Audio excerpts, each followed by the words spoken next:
Okay, so now that we've taken care of assessing a patient, the next step on the pathway is brief advice. Brief advice is a short, structured conversation with your patient where you can raise awareness of the importance of physical activity and point them in a healthier direction. You might find it helpful to learn how physical activity relates to the patients you see most regularly, as the advice may vary for patients with different conditions.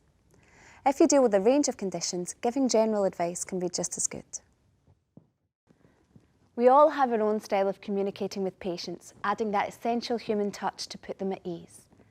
And you'll soon develop your own way of delivering brief advice.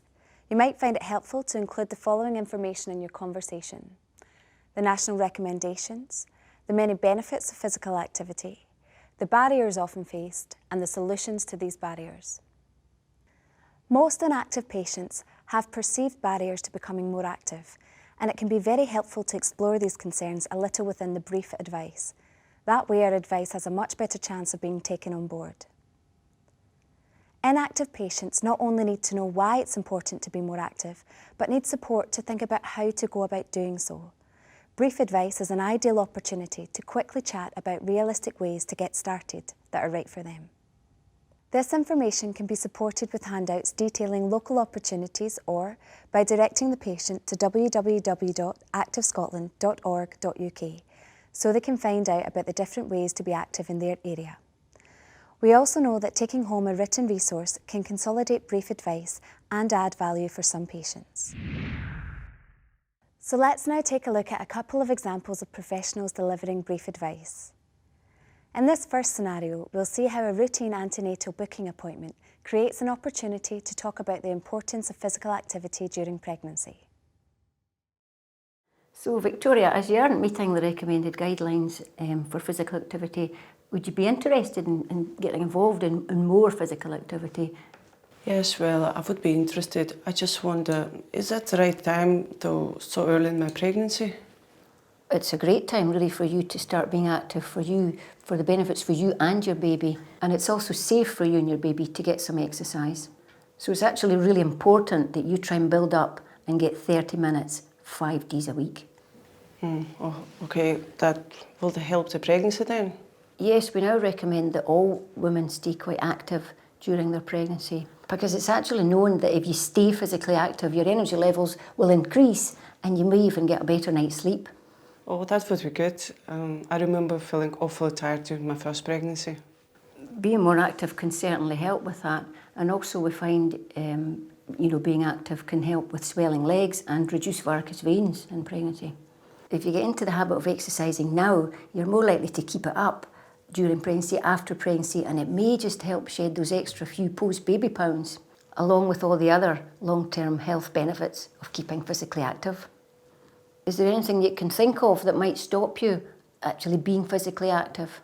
My back was pretty sore during my first pregnancy. I'm not sure really if I'll be able to do very much if I get that again.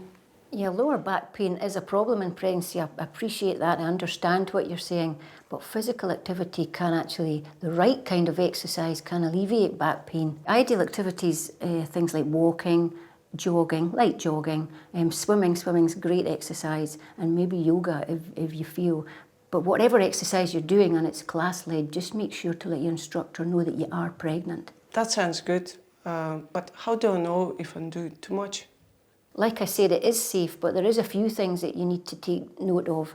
You're slowly trying to build up to 30 minutes, 5 times a week. If you notice any pain or bleeding or shortness of breath, then you really should stop exercising and just ask your midwife or your GP advice about that. These aren't really common symptoms, but it's just important that you're aware of these for you and your baby. Other things to take into account are that you really need to drink lots of fluid before and after exercise, and you certainly shouldn't be doing any contact sports after 16 weeks gestation. I've got this booklet here that you maybe want to take away with you. Have a flick through it, see if there's any other ideas that can maybe get you a bit more physically active, and I'll see you the next time you've got an appointment with me. Delivering brief advice allowed the midwife to clear up some of the commonly perceived barriers to being active during pregnancy, which should make for a happier and healthier pregnancy this time round for Victoria. But what if your patient's condition initially makes it difficult for them to get more active? Let's take a look at the pathway in action and delivery of brief advice in the physiotherapy outpatient department. And that's great that you're interested in doing more physical activity. It's really important for your arthritis that you do become more active, as it can help reduce the pain and stiffness in the joint. I was told it was wear and tear, so I thought that I had to do as little as possible so as not to make it any worse. Unfortunately, that is a common misunderstanding, but it's actually very important for your arthritis that you do keep active. We spoke before about you feeling a little overweight. This weight will actually be giving you more pain as it's putting more strain through your knee joints. If we can get you a little bit more active and reduce a little bit of weight, we may find it reduces the pain and you can get off some of the painkillers that you've been taking. But it's sore when I try to do anything. I know it can be sore when you first start moving your knees, and you may need to take some extra pain relief over the first couple of weeks, but then you should find that your pain does start to reduce. And it's important to remember that pain does not necessarily mean you are causing any further damage. Try and find something that you enjoy doing and something that you will stick at, as this is a long-term plan. You also want to avoid putting excess load on the joint. So trying to choose activities that put less stress through the knees. Activities like swimming and cycling are good for that reason. Think of getting some exercise as part of your treatment plan, along with the strengthening exercises that we've been through today. Well, I used to do a bit of swimming, so I think I should probably get back to that. That's great.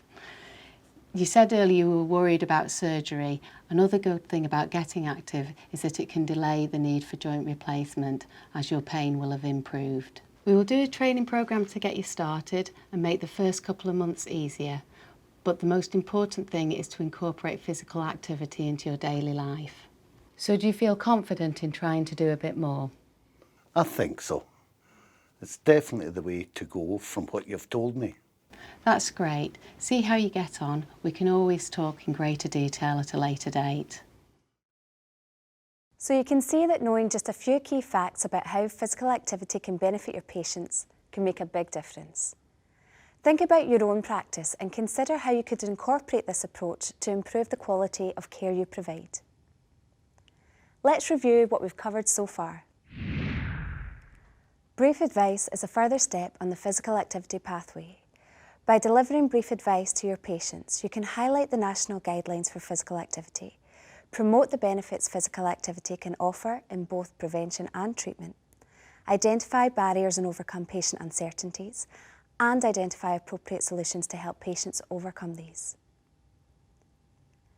Brief advice can be really simple. Learn a few key facts you think your patients should know and get started. There's plenty of helpful information we can pass on, and taking away a leaflet or going online when they get home can help to build on your conversation.